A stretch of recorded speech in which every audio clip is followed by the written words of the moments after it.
A ball of radius r, density rho, dropped through A viscous liquid of density sigma, viscosity eta, attains it's terminal velocity at time t. അപ്പോൾ ഒരു ball നമ്മൾ viscous മീഡിയത്തിലൂടെ drop ചെയ്തപ്പോൾ അയാൾ terminal velocity attain ചെയ്തു at a particular time t. ആ time എന്ന് പറയുന്നത് is equal to A rho raise to A, R raise to B, eta raise to C, sigma raise to D. A ഒരു constant ആണ്, A B C D 4 integers ആണ് എങ്കിൽ B plus C by A plus D. അപ്പോൾ നമുക്ക് dimension അനാലിസിസിന്റെ application ആയിട്ട് 4 case നമ്മൾ പഠിച്ചത്. അതിൽ ഒരെണ്ണമാണ് to relate different physical quantities. അതായത് നമുക്കൊരു ഇക്വേഷൻ ഫോം ചെയ്യാൻ പറ്റുന്ന കണ്ടീഷൻ ഉണ്ട്. അപ്പോൾ ടി ഇസ് ഈക്വൽ ടു, ഞാൻ കോൺസ്റ്റന്റ് എടുക്കുന്നില്ല, ഡയമെൻഷൻ മാത്രം എഴുതാൻ വേണ്ടിയിട്ടാണ്, rho A R B eta C sigma D. അപ്പോൾ റോ എന്ന് പറയുന്നത് ക്വസ്റ്റ്യനിൽ ഡെൻസിറ്റിയാണ്. അപ്പോൾ ഞാൻ എല്ലാത്തിൻ്റെയും ഡയമെൻഷണൽ ഫോർമുല എഴുതുന്നു. ലെഫ്റ്റ് സൈഡിൽ എം ഇല്ല, എൽ ഇല്ല, ടി മാത്രമേ ഉള്ളൂ. ഇവിടെ density ml raise to -3 of A, R radius ആണ്, അപ്പോൾ length L raise to B, eta coefficient of viscosity ആണ് ml -1 t -1 raise to C, sigma ലിക്വിഡിന്റെ ഡെൻസിറ്റി തന്നെയാണ്, അപ്പോൾ ml -3 raise to D. Okay, ഇനി നമുക്ക് എന്ത് ചെയ്യണം? ഈ കോയിഫിഷ്യൻസ് കണ്ടുപിടിച്ചിട്ട് എന്ത് ചെയ്യാൻ? എ പ്ലസ് ഡിയും ബി പ്ലസ് സിയും കണ്ടുപിടിച്ച് റേഷ്യോ എടുക്കാനാണ് പറഞ്ഞത്. ഓക്കെ, അപ്പോൾ നമുക്ക് രണ്ട് സൈഡിലെയും എമ്മിൻ്റെയും എല്ലിൻ്റെയും ടിയുടെയും കോയിഫിഷ്യൻറ്റുകളെ ഇക്വേറ്റ് ചെയ്യാം. ഇക്വേറ്റ്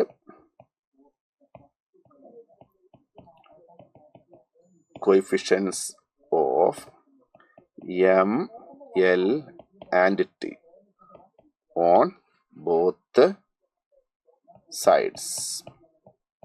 ഓക്കെ, അപ്പോൾ ഞാൻ എമ്മിന് ഇക്വേറ്റ് ചെയ്യുന്നു. എമ്മിന് ലെഫ്റ്റ് സൈഡിൽ ആരാണ്? 0. ഓക്കെ, റൈറ്റ് സൈഡിൽ ആരൊക്കെ ഉണ്ട്?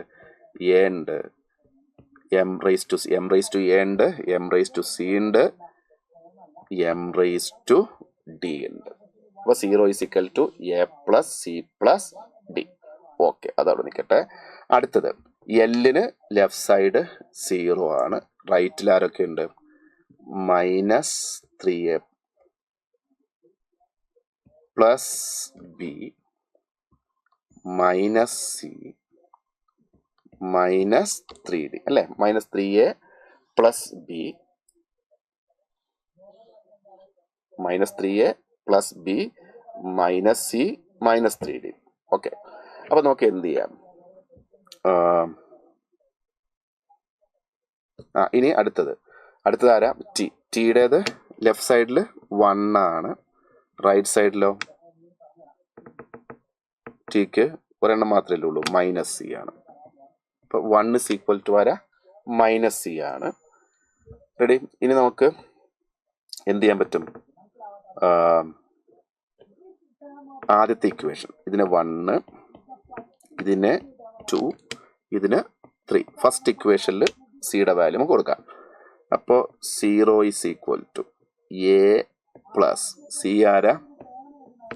-1 പ്ലസ് ഡി. അപ്പോൾ നമുക്ക് ക്വസ്റ്റ്യനിലെ ഡിനോമിനേറ്റർ എത്ര? എ പ്ലസ് ഡി കിട്ടി. ദാറ്റ് ഈസ് ഈക്വൽ ടു ആരാ? 1. ഇനി നമുക്ക് ആര് വേണം? ബി പ്ലസ് സി വേണം. ബി പ്ലസ് സി, അത് ഞാൻ സെക്കൻഡ് ഇക്വേഷൻ എടുക്കുകയാണ്. ഇപ്പൊ സെക്കൻഡ് ഇക്വേഷനിൽ നമുക്ക് എന്ത് ചെയ്യാൻ പറ്റും?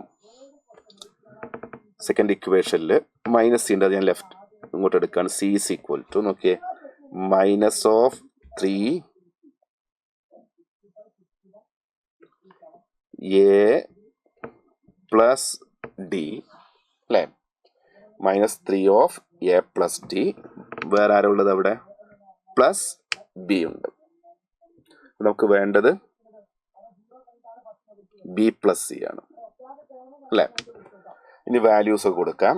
സിക്ക് -1 ആണ്, എ പ്ലസ് ഡി എത്രയായിരുന്നു? 1. -3 ഇൻറ്റു +1 ദെൻ പ്ലസ് ബി. അപ്പോൾ ബി ഈസ് ഈക്വൽ ടു ആരാ? ബി ഈസ് ഈക്വൽ ടു എന്ത് വരും? 2 -3 റൈറ്റിലേക്ക് ലെഫ്റ്റിലേക്ക് വരും, +3 ആയി, +3 -1 +2 ആണ്, +2 ഈസ് ഈക്വൽ ബി. അപ്പോൾ എ പ്ലസ് വേണ്ടത് ബി പ്ലസ് സി. ബി എത്രയാ? 2. അപ്പോൾ B plus C is equal to B2C -1. അപ്പോൾ എത്ര ഉണ്ടാവും? ഇത് 1. എന്താ നമ്മുടെ ratio? B plus C by A plus D, that is 1/1 which is equal to 1.